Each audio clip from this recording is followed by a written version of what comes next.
Сәлеметсіздер ме? Бүгін сіздермен математика оқулығындағы 89-шы сабақ теңдік және теңсіздік тақырыбын өтетін боламыз. Бүгінгі сабақта сан мен өрнекті, екі өрнекті салыстыруды үйренеміз. Бірінші есепте суреттер мен оларға берілген жазбаларға қара. Екі көйлекті бұл жерде суретте екі топқа бөліп қойыпты. Бір жағында, яғни сол жағындағы екі көк көйлек және бір сары көйлек, ал оң жағында екі сары көйлек және бір көк көйлек берілген. Оны балалар біз санды өрнек арқылы жазамыз. 2 мен 1-дің қосындысы сол жақты, ал екіншісінде 1 мен 2-ның қосындысы деп табатын бол. Сонда біз бізге берілген санды өрнектің мәнін тауып аламыз. Бірінші 2 мен 1-дің қосындысы қаншаға тең және 1 мен 2-ның қосындысы қаншаға тең. Соны тауып болғаннан кейін шыққан мәндерді салыстырамыз. Яғни 2 мен 1-дің қосындысы 3-ке тең болды, 1 мен 2-ның қосындысы да 3-ке тең болды. Сонда бұл жерде теңдік орындалып тұр.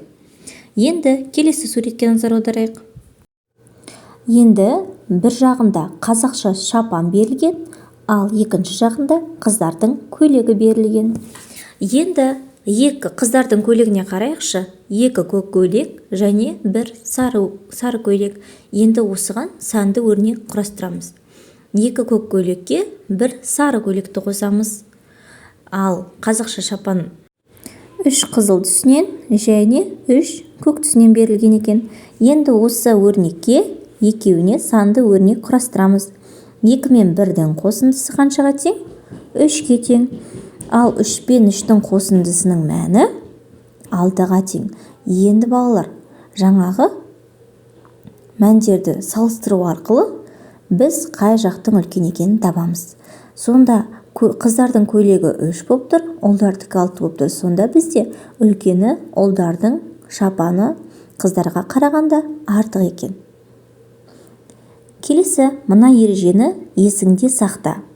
Сандарды салыстыру үшін олардың санды кесіндідегі орындарын салыстыру қажет. Оң жаққа қарай орналасқан сан үлкен болады. Екі өрнекті салыстыру үшін олардың алдымен мәнін тауып аламыз. Мәнін тауып болғасын шыққан сандарды салыстырамыз. Есіңде сақта және жаттап алыңдар. Екінші есеп. Ұлттық киімдерді сана, сурет бойынша теңдіктер мен теңсіздіктер құр. Енді осы суреттегі қазақша киімдерге және шапандарға қарай отырып біз өзіміз теңдіктер мен теңсіздіктер құрастырамыз. Яғни 4 шапан, біріншісінде 4 шапан, екіншісінде 5 шапан көйлегімен берілген. Соның қайсысы үлкен? Мысалы 4 кішкентай, 5 үлкен. Солай теңдік және теңсіздік құрастырып шығарамыз. Мен салыстырған теңдіктер мен теңсіздіктерді тоқтатып алып, өздеріңдікімен салыстырып көріңдер. Үшінші есеп. Әріпті өрнектерді салыстыр және оларды түсіндір дейді. Біз әріпті өрнектерді салыстыру үшін екі жақтағы әріптің қосындысы қаншаға тең екенін анықтап алуымыз керек. Бір жағында А мен 2-ның қосындысы деп тұр, ал ар жағында тек қана А әріпті өрнегін көрсетіп тұр. Бұл жерде қайсысы үлкен?